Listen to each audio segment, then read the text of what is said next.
Hello believers, welcome to believers academy.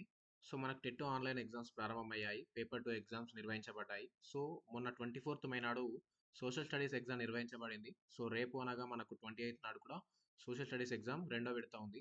So మనకు అభ్యర్థుల నుంచి గమనించిన విషయాలు చూస్తే 10వ తరగతి సోషల్ సబ్జెక్ట్ నుంచి ఎక్కువ కంటెంట్ రావడం జరుగుతుందనైతే విషయం తెలిసింది. అందుకనే 10th సోషల్ బుక్ మొత్తంలో ఇంపార్టెంట్ పాయింట్స్ ఏమేమి ఉన్నాయో మనం క్లాసెస్ చేయడం జరుగుతుంది. ఇదివరకు క్లాస్ 1, క్లాస్ 2లో భాగంగా మనం దాదాపు 11 లెసన్స్ అయితే కంప్లీట్ చేయడం జరిగింది. ఇంపార్టెంట్ పాయింట్స్ ఏమేమి ఉన్నాయో. సో అవి ఆ డిస్క్రిప్షన్‌లో లింక్ పెడతాను. ఆ క్లాసెస్ చూడండి. సో ఈరోజు 12థ్ చాప్టర్, మనకు 12థ్ చాప్టర్‌లో ఏమేమి ఉన్నాయో అవి 12థ్ నుంచి 14థ్ వరకు ఒకసారి చూద్దాం ఇందులో. మీరు ఇందులో చూస్తే 12 ప్రపంచ యుద్ధాల మధ్య ప్రపంచం, వలస పాలిత ప్రాంతాల్లో జాతి విముక్తి ఉద్యమాలు, భారత జాతీయోద్యమం, స్వతంత్ర భారత రాజ్యాంగ నిర్మాణం. సో ఈ 4 చాప్టర్ల నుంచి ఇంపార్టెంట్ పాయింట్స్ ఏమేమి ఉన్నాయో ఈరోజు మనం డిస్కస్ చేద్దాం. ఖచ్చితంగా ఈ వీడియో చూసే ముందు text book, 10th social text book ముందట పెట్టుకోండి. ఒక నోట్, పెన్ను అండ్ పేపర్ కూడా దగ్గర పెట్టుకోండి. ఇంపార్టెంట్ పాయింట్సే ఓన్లీ డిస్కస్ చేస్తున్నాం. ఎగ్జామ్ పాయింట్ ఆఫ్ వ్యూలో వచ్చేటి కాబట్టి 100% చూడండి. సో ఫస్ట్ అయితే ప్రపంచ యుద్ధాల మధ్య ప్రపంచం. సో మొన్న జరిగిన ఎగ్జామ్లో ఖచ్చితంగా ఇలా నుంచి ఏమేమి క్వశ్చన్లు వచ్చాయి అవి కూడా చెప్తాను. 100% రాబోయే క్వశ్చన్స్ ఏవో కూడా ఒకసారి నోటిఫై చేద్దాం. సో జాగ్రత్తగా చూడండి. సో 12th చాప్టర్ చూద్దాం ఇప్పుడు. So this is 12th chapter, ప్రపంచ యుద్ధాల మధ్య ప్రపంచం. చాలా చాలా ఇంపార్టెంట్ పాయింట్స్ ఉన్నాయి. 100% అది గ్రూప్స్ లెవెల్ కానీ పేపర్ 1 ఎగ్జామ్ కానీ, పేపర్ 2 టెట్ ఎగ్జామ్ కానీ, టీఆర్టీ కానీ 100% అన్ని ఎగ్జామ్లకు ఉపయోగపడే కంటెంట్ ఇందులో ఉంది. డెఫినెట్గా నోట్ చేసుకోండి. 100% ఉపయోగపడుతుంది. సో చూద్దాం. ఇక్కడ ఫస్ట్ పాయింట్, ఎరిక్ హాబ్స్బామ్ అనే వ్యక్తి 20వ శతాబ్దాన్ని తీవ్ర సంచలనాల యుగంగా పేర్కొన్నాడు. సో ఇది ఒకటి పాయింట్ నోట్ చేసుకోండి. ఇది మెయిన్. ఆ తర్వాత మీరు చూడాల్సింది ఇక్కడ కాలక్రమ పట్టిక ఇచ్చాడు. ఇది నోట్ చేసేసుకోండి. 100% అడగచ్చు. మొదటి ప్రపంచ యుద్ధం 1914, రష్యా విప్లవం 1917, మొదటి ప్రపంచ యుద్ధం ముగింపు 18లో, వర్సైల్ సంధి 1919, యుఎస్ఎస్ఆర్ 1922లో ఏర్పడ్డది, ఆర్థిక మాంద్యం 1929. ఇది ఆల్రెడీ మొన్న 24లో అడగడం జరిగింది. జర్మనీకి హిట్లర్ ఛాన్సలర్ 1933లో, రెండో ప్రపంచ యుద్ధం 1939, ముగింపు వచ్చేసి 45లో, ఐక్యరాజ్యసమితి ఏర్పాటు 45లో. సో ఇది మెయిన్. సో ఇక్కడ ఇంకో పాయింట్, యుఎస్ఎస్ఆర్ వంటి దేశాలు సామ్యవాదంతో ప్రయోగాలు చేశాయి. ఇక్కడ మీరు చూసుకోవాలి. సో నెక్స్ట్ చూద్దాం. సో ఇప్పుడే చూసుకోండి. 100% ఏంటంటే ఇక్కడ ఏ ఏ దేశాలు కూటమిగా ఏర్పడ్డాయి అనేది ఖచ్చితంగా చూసుకుంటే రాబోయే మనం చెప్పే పాయింట్స్ అన్ని ఈజీగా అర్థమవుతాయి. సో ఇక్కడ ఏమైందంటే వలస ప్రాంతాల మీద ఆధిపత్యం కోసం అభివృద్ధి చెందిన దేశాలు ఒకదానితో ఒకటి పోటీపడి కూటములాగా ఏర్పడ్డాయి. సో ఇక్కడ మెయిన్ ఫస్ట్‌ది జర్మనీ, ఆస్ట్రియా, హంగరీ. ఇదొక కూటమి. మంచిగా గుర్తుంచుకోండి. Germany, Austria, Hungary. సో ఈ విధంగా గుర్తుంచుకోండి. Hag, H Hungary, A Austria and G వచ్చేసి జర్మనీ. హ్యాగ్ అని గుర్తుంచుకోండి. ఇవి ఒక కూటమి. మిగతావి Britain, France, Russia. Britain, France, Russia ఇంకొక కూటమి. సో 100% ఈ కూటములు గుర్తుంచుకోవాలి. ఇది ఇటు సైడ్, ఇది ఇటు సైడ్. ఈ రెండు కూటములు ప్రపంచం మీద ఆధిపత్యం కోసం చాలా యుద్ధాలు చేశాయి. చాలా అయితే వలస ప్రాంతాలను, మార్కెట్లను గుప్పెట్లో ఉంచుకునే ప్రయత్నంలో రెండు ప్రపంచ యుద్ధాలకు కారణమయ్యాయి ఇవి. సో మొదటి ప్రపంచ యుద్ధం 1914లో మొదలైంది. దాదాపు అన్ని దేశాలు కూడా ఇందులో భాగస్వాములు అయ్యాయి. సో అందుకనే వరల్డ్ వార్ అని పిలవడం జరిగింది. సో ఇక్కడ తూర్పున జపాన్, చైనా, పశ్చిమన అమెరికా వంటి దేశాలు కూడా పాల్గొన్నాయి. సో నెక్స్ట్ ఇందులో ఏమైంది మరి దీని రిజల్ట్? మొదటి ప్రపంచ యుద్ధంలో రిజల్ట్ ఏమైందంటే మనకు జర్మనీ దాని మిత్రపక్షాలు బ్రిటన్, ఫ్రాన్స్‌లని ఓడించాయి. ఇక్కడ చూడొచ్చు ఏమేమి ఓడించాయి? Germany, Austria, Hungary, Britain, France, రష్యాని ఓడించాయని మీరు తెలుసుకోవచ్చు. సో ఇక్కడ కరెక్షన్, బ్రిటన్, ఫ్రాన్స్, రష్యాలు ఏకపత్యాధిపత్యం వల్ల చాలా స్ట్రాంగ్ సైనికాన్ని ఏర్పాటు చేసుకోవడం వల్ల ఈ జర్మనీ, ఆస్ట్రియా, హంగరీని అయితే ఓడగొట్టేశాయి. సో ఫస్ట్ వాళ్ళు గెలిచిన ఏంది అంటే బ్రిటన్, ఫ్రాన్స్, రష్యా. సో ఇది 1918లో ముగిసింది. ఇక్కడనే మొట్టమొదటిసారిగా చరిత్రలో ప్రపంచ యుద్ధంలో బాంబులు వేయడానికి విమానాలని మొదటి ప్రపంచ యుద్ధంలో ఉపయోగించారు. సో ఇది నెక్స్ట్ ఇంకొక పాయింట్, 1923 నుంచి ఫాసిజం అనేది ఇటలీ దేశంలో, నాజిజం అనేది జర్మనీలో ప్రారంభమయ్యాయి. ఇది ఒకటి మెయిన్గా గుర్తుంచుకోండి. ఆ తర్వాత మీరు చూసుకుంటే ఇక్కడ జర్మనీ ఏకీకరణకు నాయకత్వం వహించిన జర్మనీ ఛాన్సలర్ ఎవరు అంటే బిస్మార్క్. సో 1870లో. ఆ తర్వాత ఏం చేసిండు ఈయన, ఆస్ట్రియాతో 1879లో ఒప్పందం కుదుర్చుకున్నాడు. ఈయన జర్మనీ కదా, ఓడింపబడ్డాడు ఆల్రెడీ. సో అందుకని ఈయన దాన్ని ఏకీకరణ చేయాలని సో ఈ విధంగా బిస్మార్క్ అనేవాడు వచ్చాడనమాట. ఇటలీ, ఆస్ట్రియాలతోటి 1882లో రహస్యంగా త్రిరాజ్య సంధి కుదుర్చుకున్నాడు. సో మెయిన్ త్రిరాజ్య సంధి వేటి మధ్య ఉంది అంటే ఇటలీ, ఆస్ట్రియా అండ్ జర్మనీ. ఇంతకు ముందే చూసాం మనం. ఇక్కడ ఫస్ట్లో చూడండి, జర్మనీ, ఆస్ట్రియా, హంగరీ ఒకవైపు ఉండే. సో ఇప్పుడు కూడా ఇక్కడ ఏముంది చూడండి. ఇక్కడ చూసుకుంటే మనం ఇటలీ, ఆస్ట్రియా. హంగరీ ప్లేస్‌ల ఇక్కడ ఇటలీ వచ్చింది. ఇటలీ, ఆస్ట్రియా, రష్యా, జర్మనీ ఒక కూటమిలాగా ఏర్పడ్డాయి. అయితే ఫ్రాన్స్ ఏం చేసింది తన రక్షణార్థం, సో ఫ్రాన్స్ ఆల్రెడీ గెలిచింది వీళ్ళ మీద. అయితే ఏం చేసింది, సో ఇది ఇంకా ఇటలీతోటి ఒప్పందాలు కుదుర్చుకుంటుంది, మళ్ళీ యుద్ధం చేస్తదేమో అని ఫ్రాన్స్ తన రక్షణార్థం ఎక్స్ట్రాగా పోయి రష్యాతోటి కలిసింది.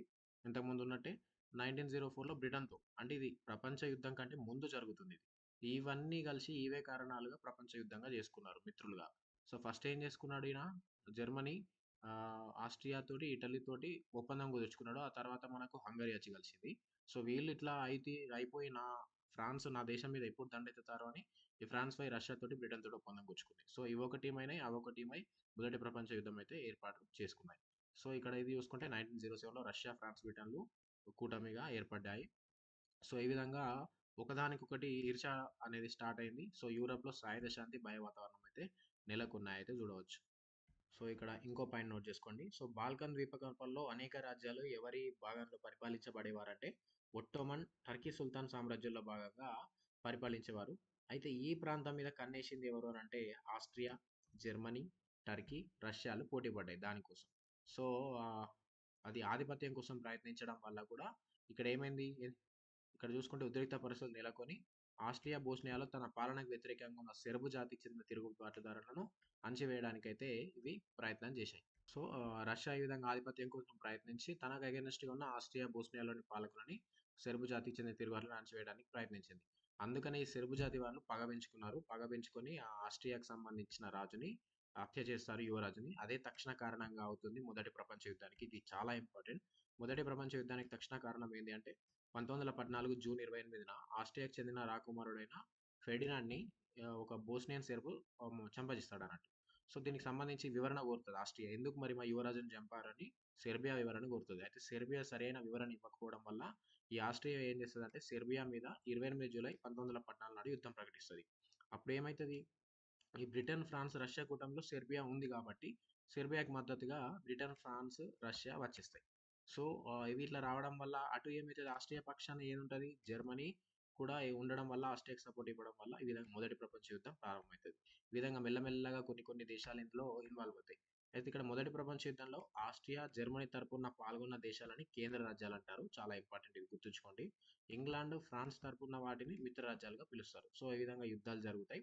అయితే ఈ మిత్ర రాజ్యాల పక్షాన రష్యా ఉండే ఆల్రెడీ ఫస్ట్. ఎవరెవరు, బ్రిటన్, ఫ్రాన్స్, రష్యా కూటమిలో ఉండే. అయితే బ్రిటన్, ఫ్రాన్స్, రష్యా కలిసి పోరాడే టైంలో ఈ రష్యాకు అదే టైంలో 1917లో వాళ్ళ దేశంలో విప్లవం వస్తుంది. సో రష్యా విప్లవం రావడం వల్ల అనవసరంగా అక్కడి నుంచి యుద్ధం నుంచి అర్ధాంతరంగా విరమించుకుంటుంది రష్యా. అప్పుడు ఏమవుతుంది, జర్మనీ సైన్యాలు ఆల్రెడీ ఇక్కడ రష్యా వెళ్ళిపోవడం వల్ల ఈ బ్రిటన్, ఫ్రాన్స్, రష్యా కూటమి అనేది కొంచెం లూజ్ అయిపోతుంది. దాన్ని అలుసుగా తీసుకొని జర్మనీ వీళ్ళని ఓడగొట్టేస్తే యుద్ధం ముడిచిపోతుండే. కానీ ఏం చేస్తుంది జర్మనీ పోయి అమెరికాని ఆహ్, ఇబ్బందికి గురి తెస్తది. అమెరికాని ఇబ్బందికి గురి చేయడం వల్ల అమెరికా ఎంటర్ అయిపోతది. అమెరికా ఎంటర్ అవ్వడం వల్ల ఈ బ్రిటన్, ఫ్రాన్స్‌కి చాలా బలం వస్తది. వెయ్యేనుగుల బలం రావడం వల్ల ఈ మళ్ళీ పోయి ఈ జర్మనీ సైన్యాలని ఓడించేసేసి మళ్ళీ బ్రిటన్, ఫ్రాన్స్, రష్యా కూటమి అనేది గెలవడం అయితే జరుగుతుంది. సో అనవసరంగా ఇక్కడ మిస్టేక్ ఏందంటే జర్మనీ సైన్యాలు అమెరికాకు చెందిన వ్యాపార నౌక లుస్టేనియాని ముంచేస్తాయి. సో అందుకని అమెరికా మిత్రరాజ్యాల పక్షాన యుద్ధంలో చేరి మిత్రరాజ్యాలకి విజయం సాధిస్తది. సో ఈ విధంగా మొదటి ప్రపంచ యుద్ధంలో ఈ రాజ్యాలు బ్రిటన్, ఫ్రాన్స్, రష్యా అనేది గెలవడం అయితే జరుగుతుంది. సో రష్యా వెళ్ళిపోయినా రష్యా ప్లేస్‌లో అమెరికా వచ్చి చేరడం వల్ల ఇవి గెలవడం అయితే జరుగుతది. సో ఈ విధంగా గెలవగానే బ్రిటన్, ఫ్రాన్స్, రష్యా దేశాలు జర్మనీ మీద ఘోరమైన షరతులు విధిస్తాయి. అవే మనం వర్సైల్ సంధిలో చూడవచ్చు. వర్సైల్ సంధి 1919కి లో జరిగింది. ఇది మెయిన్. సో ఈ వర్సైల్ సంధిలో విధించిన షరతుల వల్లనే మనకు మెల్లమెల్లగా మనకు హిట్లర్లు, లెనిన్లు వీళ్ళందరూ పుట్టుకొచ్చి రెండో ప్రపంచ యుద్ధానికి కారణమవుతది. సో మరి ఒప్పందాలు ఏ విధంగా ఉన్నాయో ఒకసారి చూద్దాం. సో ఇక్కడ మీరు ఈ టాపిక్ చూసుకోవచ్చు. ఏ విధంగా వాటి మీద షరతులు విధించారు.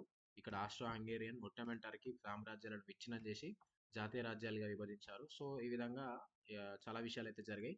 వీటన్నింటికి కొత్త దేశాలు ఏర్పడ్డాయి. ఈ Austria, హంగరియా, యూగోస్లేవియా, Czechoslovakia, Estonia, Latvia, Finland లాంటి కొత్త దేశాలు మనకు మొదటి ప్రపంచ యుద్ధం తర్వాత ఈ వర్సైల్ సంధి వల్ల ఏర్పడ్డాయి. అడగవచ్చు వర్సైల్ సంధి వల్ల ఏర్పడిన రాజ్యాలుగా కొత్త దేశాలు ఏర్పడిన దేశాలు ఏవని అడిగితే ఇవి చూసుకోవచ్చు. సో ఇది. సో మళ్ళా తర్వాత మొదటి ప్రపంచ యుద్ధం జరిగింది. శాంతి సాధన లక్ష్యంతోటి మనకు నానాజాతి సమితి ఏర్పడింది. మళ్ళీ మళ్ళీ యుద్ధాలు రావద్దని ఈ వర్సైల్ సంధి ఫలితంగానే. ఎప్పుడు ఏర్పడిందంటే 1920 జనవరి 11 నాడు. మెయిన్ ఇంపార్టెంట్ గుర్తుంచుకోవాలి ఇది. వుడ్రో విల్సన్ ఇది ఏర్పాటు చేయడంలో వుడ్రో విల్సన్ చాలా కీలక పాత్ర వహిస్తాడు. ఇది మెయిన్. ఇందులో ఎన్ని దేశాలు ఉన్నాయంటే 58 దేశాలు ఉండడం అయితే జరిగింది. సో నెక్స్ట్ చూద్దాం. ఇక్కడ రష్యాలో సోషలిస్ట్ విప్లవము చాలా ఇంపార్టెంట్ ఇది. ఇందులో మీరు చూసుకుంటే ఇక్కడ ఇది చూడండి. రష్యా విప్లవం తేదీ కొంచెం తికమకగా ఉంటుంది. సో రష్యా ఏం చేస్తదంటే 1918 ఫిబ్రవరి వరకు జూలియన్ క్యాలెండర్‌ని అనుసరిస్తది. కానీ మనం అందరం ఉపయోగించేది గ్రెగోరియన్ క్యాలెండర్. మన గ్రెగోరియన్ క్యాలెండర్ ఈ ఫిబ్రవరి 1 అన్నారు కదా! సో ఈళ్ళ క్యాలెండర్ కంటే 13 రోజులు ముందుగా ఉంటాం. అంటే ఈళ్ళకి ఫిబ్రవరి 1 అంటే మనకు ఫిబ్రవరి 12 అన్నమాట. సో ఆ విధంగా ఉంటది. అందుకని ఇక్కడ చూడండి 13 రోజులు ముందుంటాయి. గుర్తుంచుకోవాలి ఇది ఇంపార్టెంట్. సో ఇలా ఫిబ్రవరి ఈ విప్లవం 1 కాబట్టి వీళ్ళది మనకు యాక్చువల్ అయితే ఫిబ్రవరి 12 అయితది. మళ్ళీ అక్టోబర్‌లో జరిగింది కాబట్టి అది నవంబర్ 7. సో ఇదొకటి గుర్తుంచుకోవాలి. సో నెక్స్ట్ ఇది. ఇందులో మెయిన్ ఇంపార్టెంట్ ఇక్కడ చూడండి. సో మొదటి ప్రపంచ యుద్ధంలో రష్యా పాల్గొనడం వల్ల అక్కడ చాలా ఇబ్బందులు తలబడ్డాయి. సో ఇక్కడ జార్జ్ నికోలస్ టూ ఏం చేశాడు, యుద్ధం మొత్తం చేయడం వల్ల అధికంగా ఆర్థిక పరిస్థితి చిన్నభిన్నమైంది. మొత్తం ఫుడ్ అంతా అటే పంపించేవారు. దానివల్ల ఏమైందంటే ఇక్కడ చూడండి వాళ్ళు యుద్ధాని కోసం మొత్తం ఫుడ్ మళ్లించడం వల్ల కొరత ఏర్పడ్డది ఫుడ్ అనేది దేశంలో. అందుకనే 1917 మార్చి 8న సెయింట్ పీటర్స్బర్గ్ నగరంలో 10,000 మంది మహిళలు నిరసన ఊరేగింపు చేపట్టి రొట్టె శాంతి బ్రెడ్ అండ్ పీస్ అనే దాంతోటి ఉద్యమం జరిగింది. ఇది మెయిన్ ఇంపార్టెంట్. ఎప్పుడు జరిగింది, ఎక్కడ జరిగింది అని అడగచ్చు. పీటర్స్బర్గ్ నగరంలో గుర్తుంచుకోండి. ఇది ఒకటి మెయిన్ ఇంపార్టెంట్ పాయింట్. ఆ తర్వాత 1917లో సంభవించిన తొలి రష్యన్ విప్లవం, దీన్నే మార్చి విప్లవం అంటారు. ఆ తర్వాత అక్టోబర్లోనే వెంటనే ఇంకోటి కంటిన్యూ అయింది. సో ఇది మీరు చూసుకోవచ్చు. సో మనకు రష్యా చక్రవర్తి జార్ వెళ్ళిపోయిన తర్వాత చాలా మంది సోవియట్లుగా సంఘాలుగా ఏర్పడ్డారు. ఆ సంఘాలలోని కమ్యూనిస్ట్ పార్టీలో బోల్షెవిక్లు అనే బృందం అనేది వీళ్ళందరికీ దిశానిర్దేశం చేసింది. ఆ బోల్షెవిక్లోని మెయిన్ వ్యక్తి లెనిన్. లెనినే నాయకత్వం వహించాడు. షరతులు లేని శాంతిని నెలకొల్పడం అన్నట్టు ఈ విధంగా ఒక విధానం తీసుకొచ్చాడు ఆయన. సో అక్టోబర్, నవంబర్‌లో 1917లో బోల్షెవిక్ల నాయకత్వంలో సోవియట్లు అధికారాన్ని చేజించుకొని యుద్ధానికి అంతం పలికాయి. సో ఇది లెనిన్‌కి సంబంధించి ఆరంభం ఏ విధంగా ఉందో ఇక్కడ మనం చూసుకోవచ్చు. సో బోల్షెవిక్లకు నాయకత్వం వహించింది ఎవరని క్వశ్చన్ అడిగితే లెనిన్ అనేది మీరు చూసుకోవాలి. సో నెక్స్ట్ ఇక్కడ ఇంకో పాయింట్ యూఎస్ఎస్ఆర్ ఎప్పుడు ఏర్పడింది చూడండి. 1922లో ఏర్పడుతుంది. సోవియట్ ప్రభుత్వం ఏర్పాటు చేసిన సోవియట్ సోషలిస్ట్ రిపబ్లిక్ సమాఖ్య. సో ఇది యూఎస్ఎస్ఆర్ ఎప్పుడు ఏర్పడ్డదంటే 1922 గుర్తుంచుకోవాలి. సో ఇక్కడ జార్ సామ్రాజ్యంలో ఎవరెవరు ఉండేనో వాళ్ళన్ని దేశాలన్నీ ఇందులో చేరడానికైతే అంగీకరించాయి. సో ఇది ఒకటి మెయిన్‌గా గుర్తుంచుకోవాలి మీరు. ఇక్కడ ఒకటి మెయిన్ పాయింట్, బాక్సులు ఎప్పుడు కూడా మర్చిపోవద్దు. బాక్స్‌లో ఉన్నది ఇంపార్టెంట్ కాదంటారు కానీ ఇందులో నుంచి చాలా క్వశ్చన్స్ వచ్చాయి. ఇక్కడ చూడండి, ప్రపంచవ్యాప్తంగా కమ్యూనిస్ట్ విప్లవాన్ని ప్రోత్సహించడానికి ఏర్పడింది ఏది అంటే కొమింటన్. దీంట్లో మన భారతదేశానికి చెందిన మన ఎంఎన్ రాయ్ ముఖ్య పాత్ర వహిస్తాడు. సో ఇదొకటి మెయిన్‌గా గుర్తుంచుకోవాలి. నెక్స్ట్ స్టాలిన్ అధికారంలోకి ఏ విధంగా వచ్చాడో సో ఇక్కడ ఉంటుంది. 1924లో లెనిన్ చనిపోయిన తర్వాత స్టాలిన్ నాయకుడు అవుతాడు. సో ఈయన ఎటువంటి విధానాలు చేపట్టాడో ఒకసారి ఇప్పుడు ఇంపార్టెంట్ ఉంటాయి చూద్దాం. సో ఇది అడగవచ్చు. యుఎస్ఎస్ఆర్ ప్రణాళికాబద్ధ ఆర్థికాభివృద్ధి విధానాలని ఎవరి కాలంలో చేపట్టిందంటే స్టాలిన్ కాలంలో. ఎప్పుడు అంటే 1928. సో ఈయన చాలా పారిశ్రామికీకరణ, వ్యవసాయంలో భూముల ఏకీకరణ చాలా చేయడం అయితే జరిగింది. సో ఇది ఒకటి మీరు చూసుకోవాలి. సో నెక్స్ట్ ఇక్కడ మనం చూసుకుంటే ఇది అడిగిండు మొన్న మే 24 నాడు అడిగిన క్వశ్చన్, ఆర్థిక మాంద్యం ఎప్పుడు సంభవించింది. సో చూసుకుంటే 1929-1939 మధ్యలో సంభవించింది. ఇది చూసుకోవచ్చు. మెయిన్‌గా అమెరికాలో స్టాక్ మార్కెట్లు కుప్పకూలాయి. సో ఈ విధంగా అయితే చాలా ఇబ్బందులు అయితే తలెత్తాయి. ఇదే మొన్న మే 24లో అడిగిన క్వశ్చన్ ఇది ఒకసారి గుర్తుంచుకోండి. ఇక్కడ ఒకటి ఉంది, జార్జ్ ఆర్వెల్ రచించిన యానిమల్ ఫామ్. మనం ఇంటర్లో చదువుకొని ఉంటాం. ఈ నావెల్ ఉంటుంది. సో ఇది యుఎస్ఎస్ఆర్కి సంబంధించి రష్యన్ విప్లవంలో ఆదర్శాలను వాళ్ళు ఎలా నీరుగార్చారు ఇది తెలియజేస్తుంది. ఇది ఒక మెయిన్ పాయింట్ గుర్తుంచుకోండి. సో నెక్స్ట్ ఇంకోటి, న్యూఢిల్లీ తీసుకొచ్చింది ఎవరు అని అంటే అమెరికా అధ్యక్షుడు రూజ్వెల్ట్ ఈయన తీసుకొచ్చాడు. సో మాంద్యానికి గురైన వారికి పునరావాసం కల్పించడానికి ఇది తీసుకొస్తాడు. ఇంకొకటి సామాజిక భద్రతా విధానాన్ని కూడా ఈయననే తీసుకురావడం జరుగుతుంది. ఇవి 2 పాయింట్లు. సో అమెరికా అధ్యక్షుడు రూజ్వెల్ట్, న్యూఢిల్లీ ఒప్పందం, ఇది గుర్తుంచుకోవాలి. సో ఇక్కడ ఇంకొకటి 1922లో ఇటలీలో ముస్సోలిని గెలిచి అక్కడ ప్రభుత్వాన్ని ఏర్పాటు చేస్తాడు. 1933లో హిట్లర్ నాజీ పార్టీ అధికారంలోకి వస్తుంది. సో ఇక్కడ స్పెయిన్‌లో జనరల్ ఫ్రాంకో 1939లో అధికారంలోకి వచ్చాడు. ఇది ఒక మెయిన్ పాయింట్ గుర్తుంచుకోండి. ఇది ఇందులో మనం గుర్తుంచుకోవాల్సింది. సో నెక్స్ట్ ఇందులో హిట్లర్‌కి సంబంధించి ఆయన యొక్క విధానాలు ఏంటో టాపిక్ వైస్‌గా తెలియజేశాడు. సో హిట్లర్‌కి యూదులు, జిప్సీలు అంటే చాలా కోపం. వీళ్ళే మొత్తం జర్మనీని ఒంటరిగా చేసేశారు ప్రపంచంలో. వీళ్ళే వ్యతిరేకంగా ప్రచారం చేస్తున్నారని వాళ్ళ మీద చాలా కోపంగా ఉంటాడు హిట్లర్. సో దేశ దిమ్మరులు ఈ విధంగా వ్యతిరేకులు అయ్యారు మన జర్మనీకని సో ఘోరంగా మాట్లాడేవాడు. హిట్లర్ యొక్క వాగ్దాటి ఆ విధంగా ఉంటుంది. సో ఆ విధంగా జర్మనీ మొత్తాన్ని తన గుప్పిట్లోకి తీసుకొచ్చుకున్నాడు. సో ఇక్కడ మొన్న మే 24లో అడిగిన ఎగ్జామ్ ఏంటంటే జర్మనీ పార్లమెంట్‌ని ఏమని పిలుస్తారు అని అడిగిండు. సో రిచ్‌టాగ్ గుర్తుంచుకోవాలి. ఇది అడిగిన క్వెషన్ మొన్న. సో ఇక్కడ నాజీ పార్టీకి ఇన్ని ఓట్లొచ్చాయన్నట్టు తెలుస్తుంది. సో ఇక్కడ మెయిన్ అయితే ఏందంటే రిచ్‌టాగ్ అయితే గుర్తుంచుకోండి. సో ఇక్కడ కమ్యూనిస్టులు అంటే పడదు ఈయనకి హిట్లర్‌కి. వీళ్ళందరిని అరెస్ట్ చేసి కాన్సంట్రేషన్ క్యాంపులకైతే పంపించేవాడు. ఇదొకటి మెయిన్ పాయింట్ అయితే గుర్తుంచుకోండి. సో నెక్స్ట్ ఇంకొక పాయింట్ గుర్తుంచుకోవాల్సింది ఇక్కడ 1934 సెప్టెంబర్ 8 నాడు న్యూరంబర్గర్ పార్టీ ప్రదర్శనలో మహిళలను ఉద్దేశించి ఈయన హిట్లర్ అయితే ఒక ప్రసంగంలో ఈ విధంగా పేర్కొన్నాడు. ఇది చాలా ఆయన మాట్లాడాడు. చాలా బాగుంటుంది. ఒకసారి చదవండి. మహిళలు ఇండైరెక్ట్‌గా యుద్ధంలో ఏ విధంగా పాల్గొంటాడో ఆయన వాగ్దాటి ఏ విధంగా మాట్లాడారో ఒకసారి చూడండి. ఇది ఒకటి మెయిన్. సో ఇక్కడ ఇది నేను మీతో మాట్లాడాలనుకుంటున్నాను. చాలా ఇంపార్టెంట్ అంటే ఇంపార్టెంట్ కాదు కానీ చాలా ఎఫెక్టివ్‌గా ఉంది. ఒకసారి ఇది చదవండి. సో ఎవరు రాసిండ్రంటే పాస్టర్ నీమిల్లర్. మనతోటి ఎందుకు మనమే ఎందుకు అని అనుకుంటే ఏ విధంగా జరుగుతుందో పరిస్థితులను ఆయన గొప్పగా రాశాడు. ఒకసారి చూడండి. ముందు ముందు వాళ్ళు కమ్యూనిస్టుల కోసం వచ్చారు. నేను కమ్యూనిస్ట్‌ని కాదు గదా! అని వదిలేసుకున్నాడు. అందుకనే నేనేమనలేదు. తర్వాత వాళ్ళు సోషల్ డెమోక్రాట్‌ల కోసం వచ్చారు. నేను సోషల్ డెమోక్రాట్‌ని కాదు గదా! అందుకనే నేను ఏమీ అనలేదు. తర్వాత వాళ్ళు కార్మిక సంఘాల వాళ్ళ కోసం వచ్చారు. నేను కార్మిక సంఘ నాయకుడిని కాదు గదా! ఆ తర్వాత వాళ్ళు యూదుల కోసం వచ్చారు. నేను యూదుని కాదు గదా! కాబట్టి మిన్నకున్నాను. చివరికి నా కోసం వాళ్ళు వచ్చినప్పుడు నిరసన తెలియజేసే వాళ్ళు ఎవరు మిగలకుండా పోయారు. సో ఇది ఇప్పటికి ఎప్పటికీ పనికొచ్చేది. ఎందుకంటే నీ కోసం ఎవరు ఉండరు. ఏ టైంలో ఎందుకు ఉండరంటే నువ్వు ఎవరి కోసం లేనప్పుడు నీతోటి కూడా ఎవరు ఉండరు అనేదాని విషయాన్ని ఈయన అప్పుడున్న పరిస్థితులకు ఆధారంగా తెలియజేశాడు. సో ఇది ఒకసారి చదువుకోండి. లైఫ్‌లో ఎప్పుడైనా పనికొస్తది మనకు. సో ఇక్కడ ఎనేబులింగ్ యాక్ట్ జర్మనీలో నియంతృత్వం ఎప్పుడు ఏర్పడిందంటే 1933 మార్చ్ 3 ఇదొకటి గుర్తుంచుకోండి. ఇక్కడ చివర్లో ఇంకోటి హిట్లర్ ఆర్థిక పునర్నిర్మాణ బాధ్యతను ఎవరికి అప్పచెప్పాడంటే ఇక్కడ మీరు చూసుకుంటే ఆర్థికవేత్త అయిన హజాల్మర్ షాక్ అనే వ్యక్తికి అయితే ఇవ్వడం జరిగింది. ఇది ఒకటి గుర్తుంచుకోండి. సో ఇక్కడ రెండవ ప్రపంచ యుద్ధానికి తక్షణ కారణం వచ్చేసి 1939లో మన హిట్లర్ పోలాండ్ మీద దండెత్తుతాడు. అదే తక్షణ కారణంగా అవుతుంది. ఈయన దుందుడుకు విదేశీ విధానం వల్ల ఈ విధంగా రెండవ ప్రపంచ యుద్ధం ప్రారంభమవుతుంది. ఎందుకు మరి దండెత్తాడంటే మొదటి యుద్ధం తర్వాత జర్మనీని ఒంటరిగా చేసేసిండ్రు. సో ఆ విధంగా ఉన్నది. ఇప్పటి నుంచి ఆయన ఘోరంగా సైన్యాన్ని పెంచుకొని ఇతరుల దేశాల మీద మొత్తం యుద్ధానికి ఎగబడ్డాడు. ఆ విధంగా పోలాండ్ మీద దండెత్తితే మెల్లమెల్లగా ఇంకో యుద్ధం అయితే ప్రారంభమవుతుంది. సో అదేందో చూస్తాం నెక్స్ట్. రెండో ప్రపంచ యుద్ధానికి పోలాండ్ మీద దాడి ఎంత కారణమో ఇది కూడా కారణం. మొదటి ప్రపంచ యుద్ధానికి కారణాలైన దురహంకారపూరిత జాతీయవాదం, సైనికవాదం, సామ్రాజ్యవాదం, రహస్య ఒప్పందాలు వీటిని కూడా రెండో ప్రపంచ యుద్ధానికి కారణాలుగా చూడవచ్చు. అలాగే ఇంతకుముందే చెప్పాను. వర్సైల్ ఒప్పందం ఘోరంగా జర్మనీని ప్రభావితం చేసింది. మొత్తం కుప్పకూలిపోయింది జర్మనీ. ఆ షరతుల తీవ్రత కూడా రెండో ప్రపంచ యుద్ధానికి కారణమైంది. సో వీళ్ళు ఏం చేశారంటే 1919లో వర్సైల్స్‌లో శాంతి సమావేశం ఏర్పాటు చేసుకుంటే ఇందులో 32 దేశాల ప్రతినిధులు హాజరయ్యారు. సో ఇందులో మెయిన్‌గా గెలిచిన వాళ్ళు ఎవరంటే అమెరికా, బ్రిటన్, ఫ్రాన్స్, ఇటలీ, జపాన్‌లు దీనికి హాజరయ్యాయి. సో రష్యాతో పాటు ఓటమి పాలైన జర్మనీ, ఆస్ట్రియా, టర్కీ దేశాలను పిలవలేదు. రష్యా అయితే విప్లవం వల్ల సైడ్ అయిపోయింది. దాన్ని పిలవలేదు. సో ఈ విధంగా జర్మనీని బలహీనపరచడానికి వర్సైల్ ఒప్పందం మీద చాలా షరతులు విధించారు దాని మీద. సో ఇది ఒకసారి చదువుకోండి మీరు. మీకు తెలుస్తుంది. ఈ ఒప్పందాల వల్లనే జర్మనీ చాలా వీక్ అయిపోయింది ఇంకా. అది మొత్తం తట్టుకోలేకపోయింది. అందుకనే రెండో ప్రపంచ యుద్ధానికి కారణమైంది జర్మనీ. సో అదైతే చూసుకోవచ్చు. ఈ నానాజాతి సమితి కూడా వైఫల్యం పొందింది. సో శాంతికామికంగా తయారు చేశారు దీన్ని కానీ ఏం యూజ్ లేకపోయింది. వుడ్రో విల్సన్ తయారు చేశాడు దీన్ని. 58 సభ్య దేశాలు. కానీ ఇది ఎటువంటి ప్రభావం కూడా చూపలేకపోయింది. ఇది చూసుకోవచ్చు. ఆ విధంగా సో ఇక్కడ మెయిన్ ఇంతకుముందే చెప్పాను. రెండో ప్రపంచ యుద్ధానికి తక్షణ కారణం 1939 సెప్టెంబర్ 1న ఈ డాన్జింగ్ రేవ్‌ని జర్మనీకి అప్పగించడానికి పోలాండ్ నిరాకరించింది. ఈ డాన్జింగ్ రేవ్ ఆయనకు కావాలి హిట్లర్‌కి. కానీ పోలాండ్ ఇవ్వన్నది. సో ఆయనకు ఇగో హర్ట్ అయింది.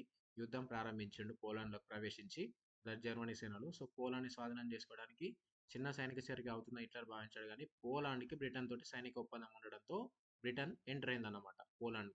సో ఆ విధంగా బ్రిటన్ ఎంటర్ అయిందని బ్రిటన్ తోటి ఫ్రాన్స్‌కి ఒప్పందం ఉంటది. సో బ్రిటన్ పోయిందని ఫ్రాన్స్ ఎన్నికలొచ్చేసింది. సో మళ్ళీ మొదటి ప్రపంచ యుద్ధం లాగానే బ్రిటన్, ఫ్రాన్స్ ఏకమయ్యాయి. పోలాండ్ కూడా కలిసింది. సో ఈ విధంగా రెండో ప్రపంచ యుద్ధం మొదలైంది. ఈ విధంగా ఫాసిస్ట్ దేశాలు ఒకదానితో ఒకటి సహకరించుకుంటూ పూర్వ దేశాలను ఆక్రమించడం మొదలుపెట్టాయి. సో ఇక్కడ జర్మనీ, ఇటలీ, జపాన్ నేతృత్వంలోని అక్షరాజ్యాలు. సో ఇక్కడ మెయిన్ ఇంకోటి జర్మనీ, ఇటలీ, జపాన్ వీటిని అక్షరాజ్యాలు అంటారు. ఇది అడగవచ్చు క్వశ్చన్. ఇది ఒకటి గుర్తుంచుకోండి. అలాగే ఇంగ్లాండ్, అమెరికా, ఫ్రాన్స్, యుఎస్ఆర్ అనేవి మిత్ర రాజ్యాలు. ఇది గుర్తుంచుకోండి. ఇవి ఇప్పుడు యుద్ధం టీమ్స్ ఏర్పడ్డాయి అన్నట్టు ఇప్పుడు. టీమ్స్ ఏర్పడ్డాయి. ఇప్పుడు యుద్ధం చేసుకుంటాయి మళ్ళీ. జర్మనీ, ఇటలీ, జపాన్ అక్షరాజ్యాలు ఒకవైపు, ఇంగ్లాండ్, అమెరికా, ఫ్రాన్స్, యూఎస్ఎస్ఆర్ మిత్ర రాజ్యాలు ఒకవైపు యుద్ధం అయితే జరిగింది. ఇక్కడ ఈ యుద్ధంలో మెయిన్ ఏంటంటే 1941లో ఇక్కడ అమెరికా ఎందుకు ఎంటర్ అయిందంటే అమెరికా ఎప్పుడూ ఉండదు. మధ్యలోకి వెళ్ళి ఎంటర్ అవుతుంది. అప్పుడు కూడా అట్లనే రష్యా పోయి అక్కడ జర్మనీ పోయి ఆ నౌక మీద దాడి చేసి అమెరికా అట్లనే ఎంటర్ అయింది. ఇప్పుడు ఈడ కూడా ఎందుకు ఎంటర్ అయిందంటే ఈ జపాన్ పోయి ఏం చేస్తుంది అమెరికాలోని పెరల్ హార్బర్ మీద దాడి చేస్తే అప్పుడు అమెరికా మళ్ళీ ఎంటర్ అయిపోతుంది. ఎంటర్ అయిపోవడం వల్ల ఈ జర్మనీ మళ్ళీ ఓడిపోవడం అయితే జరుగుతుంది అన్నట్టు. ఆ తర్వాత రష్యా కూడా వస్తుంది అన్నమాట. సో అదైతే చూసుకోవచ్చు. ఇది మెయిన్. సో తర్వాత ఫస్ట్ జర్మనీ యుద్ధాలు చదువుకుంటేనే యుద్ధం గెలుచుకుంటూనే పోయింది. ఎప్పుడైతే అమెరికా రష్యా ఎంటర్ అయ్యాయో మళ్ళీ జర్మనీ వెనకబడిపోయింది. సో ప్రఖ్యాత స్టాలిన్ గ్రాడ్ యుద్ధంతో ఓటమితో జర్మనీ వెనకడుగు వేసింది. 1943లో జరుగుతుంది స్టాలిన్ గ్రాడ్. సో ఈ విధంగానే ఎక్కడ నన్ను బంధిస్తారో అని హిట్లర్ సన్నిహిత మిత్రులు ఆత్మహత్య అయితే చేసుకుంటారు. ఈ విధంగా చూడవచ్చు. ఇది సో ఈ టాపిక్‌లో ముఖ్యమైనది ఏదంటే ఇక్కడ హిరోషిమా, నాగసాకిలపై బాంబ్ దాడులు చేస్తారు. మనకు 1945 ఆగస్టులో ఆగస్టు 6 నాడు హిరోషిమా మీద, 9 నాడు నాగసాకి మీద దాడులు జరుగుతాయి. ఇదొకటి గుర్తుంచుకోవచ్చు. ఇక్కడ జపాన్ పార్లమెంట్ ఏందంటే డైట్ ఇదొకటి గుర్తుంచుకోండి. ఇక్కడ యుద్ధాల తర్వాత జరిగిన మార్పులలో మెయిన్ ఒక ఇది పాయింట్ అడగొచ్చు. 1918లో బ్రిటిష్ మహిళలకు ఓటు హక్కు లభించింది. చాలా యుద్ధాలు అంటే ప్రయత్నాలు చేస్తే, పోరాటం చేస్తే వీళ్ళకు ఓటు హక్కు ఇప్పుడైతే వచ్చింది. ఇది ఒకటి గుర్తుంచుకోండి.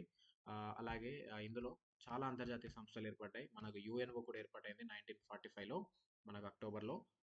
సో అది యుఎన్ఓ ఏర్పాటైంది. దానికి సంబంధించి చాలా యూనిసెఫ్, డబ్ల్యూహెచ్ఓ, ఐఎల్ఓ చాలా మంచి వర్క్ చేస్తుంది అనమాట. యూనిసెఫ్ మన యుఎన్ఓ మన నానాజాతి సమితి లాగా కాకుండా సో వర్కింగ్ అయితే బాగుంది అన్నట్టయితే చూసుకోవచ్చు. ఇది యుఎన్ఓ ఎట్లా ఏర్పాటైంది అనేది చూడొచ్చు.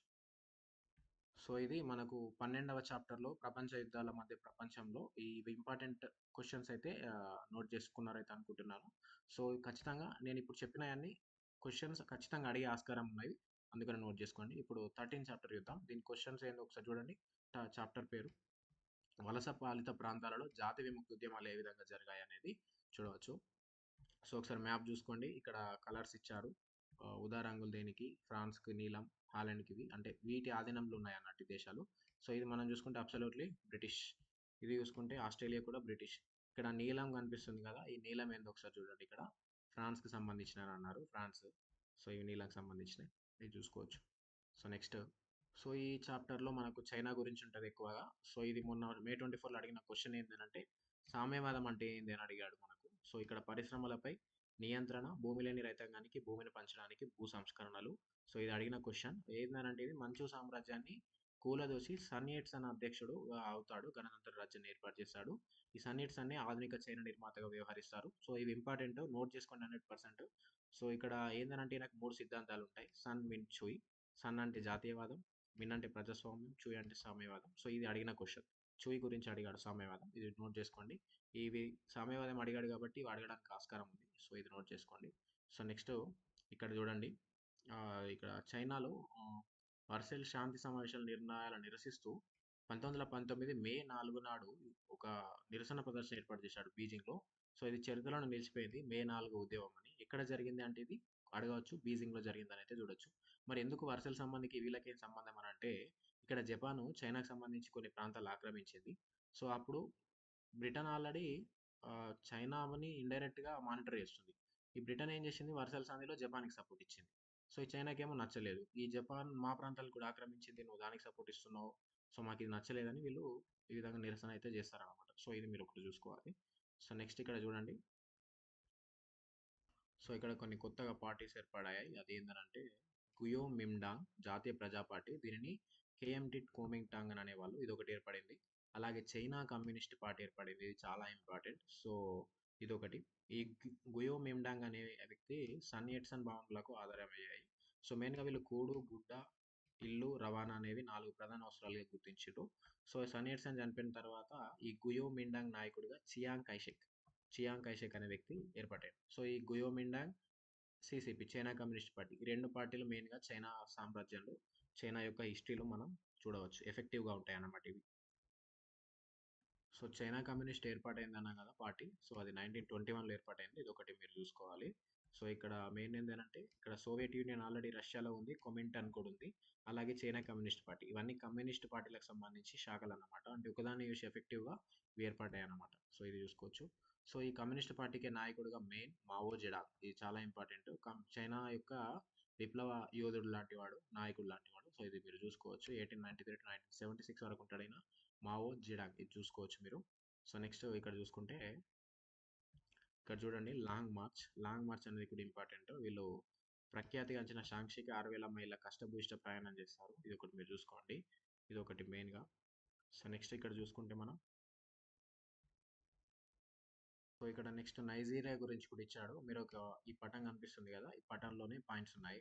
సో ఇక్కడ హౌసా పులాని ప్రజలు, ఎరుబా, ఇబో జాతులు ఇవి ఎక్కడెక్కడ ఉన్నాయని అడిగితే మనం అది గుర్తుంచుకోండి ఒకసారి. మెయిన్గా అడగకపోవచ్చు కానీ ఉపయోగపడచ్చు. ఆగ్నేయ నైజీరియాలో ఈబోతేగా వీళ్ళు, అలాగే నైరుతి భాగంలో ఎరుబా వాళ్ళు. సో ఇక్కడ ఉత్తర నైజీరియా ఇక్కడనేమో హౌసా ఫులాని ప్రజలు ఉన్నారు. సో ఇవి జాతీయ రాజ్యాలన్న భావన ఆఫ్రికాలో గిరిజనుల తెగల ఉనికి గుర్తింపు కోసం చాలా ప్రయత్నాలు చేశారు వీళ్ళు ఇప్పటికి కూడా. సో ఇది రాచరిక వ్యవస్థ లాగానే ఉంది ఇది కూడా. సో ఇదైతే చూసుకోవచ్చు. ఆఫ్రికాలో అధిక జనసాంద్రత కలిగింది ఇది నైజర్ నది ప్రాంతం. దోపిడీకి గురైంది. 16వ శతాబ్దం నుంచి అమెరికాకు బానిసలు సరఫరా చేయడంలో ప్రధాన కేంద్రంగా ఉందన్నమాట ఇది. సో ఇది మీరు చూసుకోవచ్చు. బ్రిటన్ తన పాలన ఇక్కడ 1861లో ఏర్పాటు చేసింది. సో ఇప్పటికి కూడా ఆ విధంగానే ఉంది. సో వీళ్ళకు ప్రజల ప్రజల పాలన అనేది ఇక్కడ లేకుండా పోయింది. సో ఇక్కడ చూసుకుంటే మీరు నైజీరియాలో మొదటి రాజకీయ పార్టీ ఏది అంటే నైజీరియా జాతీయ ప్రజాస్వామిక పార్టీ ఎన్ఎన్డిపి 1923లో హెర్బర్ట్ మకాలే ఏర్పాటు చేశాడు. సో ఈయననే హెర్బర్ట్ మకాలే. సో సారీ ఈయన కాదు, హెర్బర్ట్ మకాలే వేరే వ్యక్తి. సో ఇతను ఎవరు అంటే నందాజికివే నైజీరియా యువ ఉద్యమాన్ని ఏర్పాటు చేశాడు ఈయన. సో ఈ ఎన్వైఎం ఈ ఎన్ఎన్డిపి నైజీరియా కోసం చాలా ఉద్యమాలు అయితే చేసింది. సో అది ఎటు కాకుండా అయింది ఆ ఉద్యమాలు అయితే. రెండో ప్రపంచ యుద్ధం వల్ల చాలా ఆర్థిక పరిస్థితి ఇంకా వెనుకబడిపోయింది. సో ఇదైతే మెయిన్గా మీరు చూసుకోవాలి. సో చివరికి 1963 అక్టోబర్ 1న స్వాతంత్రం అయితే వచ్చింది. కానీ దురదృష్టవశాత్తు సమతుల్యం లేకపోవడం వల్ల పౌర యుద్ధం అయితే చెలరేగింది. సో సుదీర్ఘ సైనిక నియంతృత్వ పాలన అక్కడ జరిగింది. 1999లో ప్రజాస్వామిక ప్రభుత్వం అయితే వచ్చింది కానీ ఇప్పటికీ ప్రజాస్వామిక నైజీరియా నిర్మించే సవాలు ఏ విధంగా ఎదుర్కొంటో వేచి చూడాల్సి ఉందని అయితే మనకి ఇక్కడ రావడం అయితే జరిగింది. సో ఇక్కడ నైజర్ డెల్టాలో 1950లో చెమురుని కనుగొన్నారు. ఇది ఒక మెయిన్ పాయింట్ గుర్తుంచుకోండి. చెమురు ఎక్కువగా అక్కడ నైజర్ ప్రాంతంలో డెల్టా ప్రాంతం.